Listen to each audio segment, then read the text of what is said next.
What's up, family? There is chaos, anarchy, pure anarchy in the National Football League at the running back position, and we have to talk about it. This is Speak, but the chaos that I'm speaking of isn't just about 1, 2, or 3 players. It seems as though every star running back in the National Football League, they've spoken up about Saquon Barkley and Josh Jacobs not getting a long-term deal. They only got franchise tag, and they were the top rushers in football. Now, you think I'm kidding? I'm not. Some of the names, Christian McCaffrey. You know CMC, the 2019 NFL All-Pro? What did he say? This dude said it's criminal. The best players in the entire league, regardless of position, and they're not getting paid. You got Derrick Henry. Derrick Henry chimed in. I'm not going to read all of it, but at this point he says, just take the running back position out of football. Derrick Henry is one of only 8 players in NFL history with 2,000 rushing yards. Y'all know Jonathan Taylor. Jonathan Taylor led the National Football League in scrimmage yards and touchdowns just 2 seasons ago. What did he say? He says, if you're good enough, they'll find you. If you work hard enough, you'll succeed. If you succeed, you'll boost the organization. And then it doesn't matter if you're a running back. And Austin Ekeler, 38 touchdowns at the running back position over the last 2 seasons, 12 more than anyone else in the NFL. He just says, yo, it's kind of trash that, that artificially devalued the running back position's importance in the game. Then Le'Veon Bell, most of all, we all know who he is. He's the player that sacrificed roughly $17 million sitting out a season when the Pittsburgh Steelers didn't give him a long-term deal. He says, it's kind of sad to say, but it's got to be said. I never thought I would see the day where I'm really trying to persuade a kid to play a different position other than running back. It's chaos, y'all. Chaos. But thankfully, we got one of the greatest running backs in the history of the National Football League back to subside some of the chaos. I will introduce him last per usual.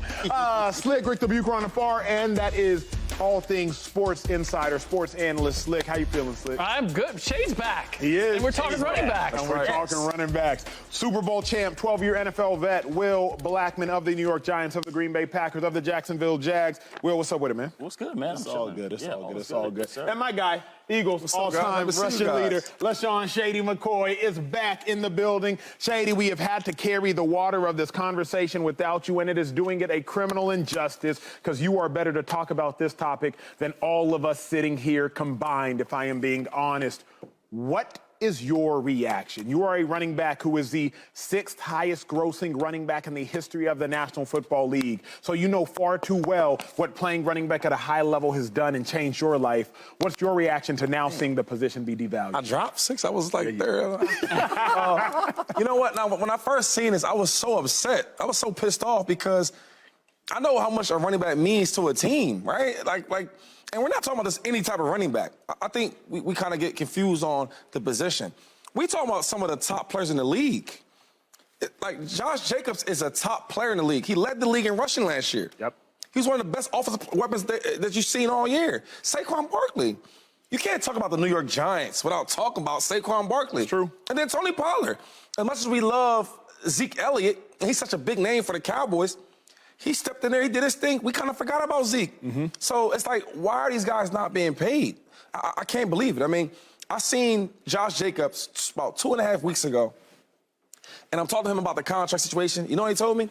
He said the Raiders did not even offer him a contract. Whoa. Now, one thing is negotiating, the other thing is offering a contract. Yeah. What are we talking about? You don't offer the best running back last year a contract at all? When I look at all the top backs, right, because I think for a long time the running back market has been devalued, worse and worse each year. But one thing that remained the same is like the top guys, they got paid. Alvin Kamara, he got paid. McCaffrey, he got paid. Yep. The top guys get paid. So when I look at a guy like Josh Jacobs, why is he not getting paid? He's been productive in every year he's been in the league. He's averaging 1,200 yards a year.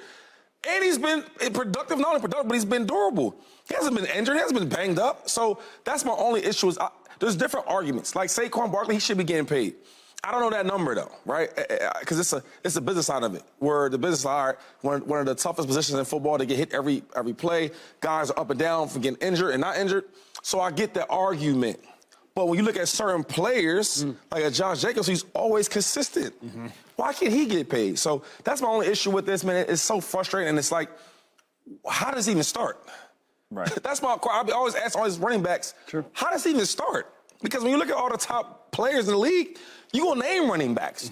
That's what you're going to do. So I don't know what it is, but we got to figure this thing out. Right. You made a fair point in terms of, like, sure, all the backs trying to get paid, but the top players need to get paid. And if you go all the way back to 2011, I think it was AP and Chris Johnson. They kind of set it off like, okay, we're the best players in the league, so now our position needs to get paid. And so that's been the trend. The top backs need to get paid. So that's why this discussion in terms of like devalued is really difficult. Because, I understand we're talking about the whole consensus of all the running backs, but when you have not just, like CMC said, not just the best running backs, but some of the best players aren't getting a contract. Is the problem, though, Shady and Will, coming to you all first, is the problem that we paid the top backs, and they did not give us the return on investment in a very, very, very public fashion. I remember Shady, Ezekiel Elliott, he was in Cabo at the beginning of training camp. It may have been in the 2018 or 2019 season. He desperately wanted that deal. He ends up getting $95 million. He got significantly more than Dak Prescott while Dak Prescott was quarterbacking the team. As you all know as well as I, we trust your intelligence at home as the viewers, Zeke, he declined year after year after year after year. Christian McCaffrey, he got paid an absorbent amount of money because he was balling. I mean, he gave you 2,300 yards, third most scrimmage yards in the history of the National Football League. Then he got hurt, and he got hurt in back-to-back years. 2 stars at the position, made an enormous amount of money, and both of them in very public fashion started to decline. Ezekiel Elliott, currently a free agent at 27 years old, cut in the midst of that contract. Christian McCaffrey traded in the midst of that contract to the San Francisco 49ers. Does it have to do with the fact that the backs that got paid that crazy bread in very public fashion didn't give you a return on the investment? I mean, that's football. Like, I could name you other positions that got paid that didn't do well, right? That does happen. But when you talk about Christian McCaffrey, for them to give you that type of money, right, and teams to be knocking on the door begging to trade for you, like, okay, we want to trade for him, and we'll take that contract. That means something. Right. Derrick Henry, every year he's productive. This is the first time we've seen Derrick Henry even kind of hurt. And then when he was hurt, he still was having numbers and yards. And they were like, even the Titans were up and down with trying to pay him. Like, hold up. How are you playing around with trying to pay Derrick Henry? So as much as you want to say that, because that's some of the arguments, but when you look at it, like, Derrick Henry has been productive each year. And you really want to pay him. So really good point. The argument, I just can't understand where it is. It's like, why is it this disposition that you want to take out? Because there's wide receivers that get busy, and then they start getting hurt. Right. And we don't say that, right? And Odell Beckham's one of probably the most talented wide receivers we've seen. Right. He just got 15 mil. And when he got paid, he had some years where he was hurt. Forgot about him for a little bit. He went to the Browns. I mean, we forgot about him. Yeah, right. Goes to the Rams, balling again, right? He's back. He's hurt again. Then he goes to the Ravens, gets $15 million. So I'm not trying to, like, point him out, right? Because it's a brotherhood. But it doesn't make sense. I want everybody to get their money. It doesn't but make when sense. you break it down to the running backs, like, well, why are you paying him? Right. A couple of knee injuries, but you won't play running backs that may have missed a couple games from injury and nothing as significant as a torn MCL or ACL. Really well said. Yeah, some of this is the evolution of the game and the evolution of sport. I was thinking about this with the NBA, and originally I was going to say, well, centers have gone away. You know what's really gone away? Power forwards. I was looking to see who the highest paid power forward was. They got like LeBron and Giannis and all these guys. I'm like, they're not really power forwards. Not in the traditional sense of like point forward now, right? Yeah, forward. Exactly. The position has changed, and so has the value. Now, basketball and football is a little more regimented. It's a little more. It's not as positionless as the NBA. But I think what we've seen is teams have had the capability of winning without investing a huge amount of money in the running back position. Yeah. And so it's a little bit like, am I going to buy a Formula One to take the kids to school? Well, if I do, they're never going to be late. I'm always going to be there, but I'm probably going to need a new car next year. Like, and I'm going to have to buy another Formula One, right? Really good point. So I think that and you look at every other position, they've all become more versatile. Like tight ends are making more money because they've become more than just blockers if you go back to 15, 20 years ago. Now they're pass receivers, right? Quarterbacks are dual threats now, right? Even the offensive linemen have changed in terms of how they are physically and what they're asked to do. So unfortunately, I think it's part of it. But Shady, you also got me thinking about something, which I wonder if it's just the idea that the top guys are not getting paid, and the top guys always get paid. Yeah. Is it something about this particular year and these guys' particular situation? Tony Pollard, hey, we just went through that with Zeke. We're not going to make that mistake again. The Raiders, you can't explain that, not even giving them a contract. That's insane for what Josh Jacobs did. And then with Saquon, they did offer. It just wasn't what he wanted. But see, my only issue is like, Tony Pollard, I get it, Cowboys. Right. If you want to see more of that, right, small sample size, I understand that. He's going there, you got to prove some more. Like now he's the feature back. Right, because he came in, he did ball out, but we got to see it again. Yes, sir. Saquon Barkley, I think he's probably the most talented running back, him or CMC, however how you see it, but he's been up and down as far as injuries, playing to injuries, getting up and down. But the only one that's puzzling that I can't understand is Josh Jacobs. I get it. He's been productive, he's been healthy, and each year he balls out. He had 2,000 yards on purpose last year. Yeah. So it's like he's the guy that you should be offering a contract with. I guess, Shady, is any logic this? Because I'm with you. I figured out my reasons, but I'm curious for everybody's reasons. Is it the logic of Josh Jacobs, as good as you were, and you were outstanding, we still were only 6-11. As good as Nick Chubb was, and Nick Chubb was outstanding, the Browns were 7-10. As great as Derrick Henry was, to Shady's point, he did battle some injuries, but I think he still had over 1,300 rushing yards last year. Right. The Titans were still just 7-10. Is there any logic to, as great as you are, Josh Jacobs, and you are Saquon Barkley, and you are all these running backs, you still can only increase my chance to win so much? But Will, you see how funny this is, though? All the losing that he's talking about, these other teams, the only position they're talking about is the running backs. Right. Like Stephon, but Devontae Adams, he plays for the Raiders, right? Yeah. He got a big contract. Deal, so he don't get none of that blame from losing? You see what I'm saying? Like, they picking the reason why to not pay us. Come on. Say, in all fairness, though, like the point you made with those three teams, they were competitive because they had the running backs. Yeah. But they were losing. If he's not there. But they all had one common denominator. They all had quarterback issues when you name those teams. So they were competitive having a star player at running back, but they all had quarterback issues. Yeah, but that still doesn't explain the Raiders. Because they haven't, look, you've invested. I'm not saying why they call dysfunctional. But you've invested in Dak Prescott. So I can see where, like, you've got to manage your money as a result of that number. Well, and he's up soon, too. Or you just did Daniel Jones. So you've got to be judicious with Saquon Barkley.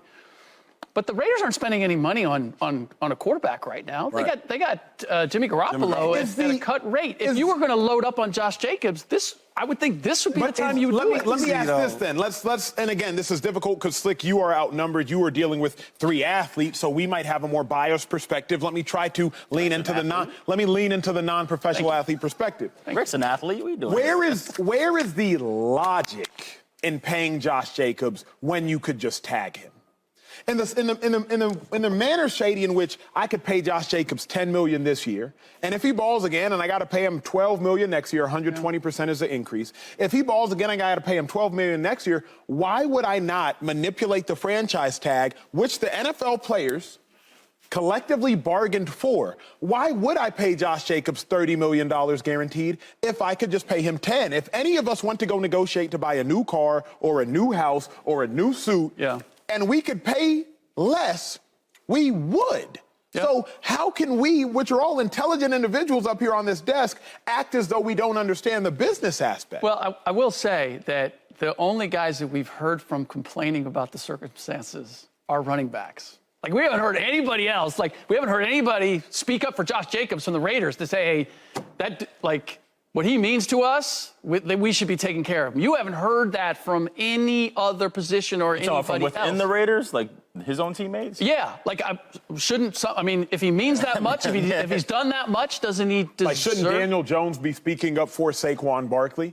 Well, I mean, we've seen these types of risks before. Philadelphia Eagles, Donovan McNabb spoke up for Brian Westbrook, but didn't speak up for Terrell Owens. So T.O. started out being mad. You know all too well. I won't say it all on television, but don't you think, like, to that point, like, Daniel Jones could say, I wouldn't be successful without Saquon. But you never really, you know this. You don't really try to get to everybody's place. But they feel it. But let me ask you a better question, though. How do you think that the offense, right, will feel at camp when our best player is not there, second best player? So Josh Jacobs, he comes to the team, right, and he's not there. So then eventually he's going to show up. Eventually, I pray eventually he shows up because I hate when players like sit the whole year out. Yeah. I would never advise that. But let's say he shows up. How do you think he going to feel when Jimmy G is the quarterback and he's getting paid more? He's like, yo, we're nowhere near on the same planet. How do you think that would start with the offense? So now Devontae Adams is my boy. I'm mad. I'm talking to him about it, and we looking at the quarterback. So now it's not the quarterback's fault. It's the GM. It's the head coach. It's like, yo, man, treat us right. You don't want to have that turmoil in the locker room where now it's like players against management because it happens all the time. And to answer that question, we were asking, like, how do you look at it from an outside of a professional athlete's perspective? It's that. It's like, what does he mean to the culture of my team? What does he mean to the locker room? Like, I want to be right by him so this guy comes in and wants to get after it, as opposed to, yeah, I'm going to nickel and dime you and I'm going to save a couple of bucks, but what is the intangible damage that I'm doing to my team? I think there's a value in that, in taking care of a guy who's played the way that Josh has. Terrible. Subscribe here to get the latest from Speak, and go watch a few segments from our other shows on FS1.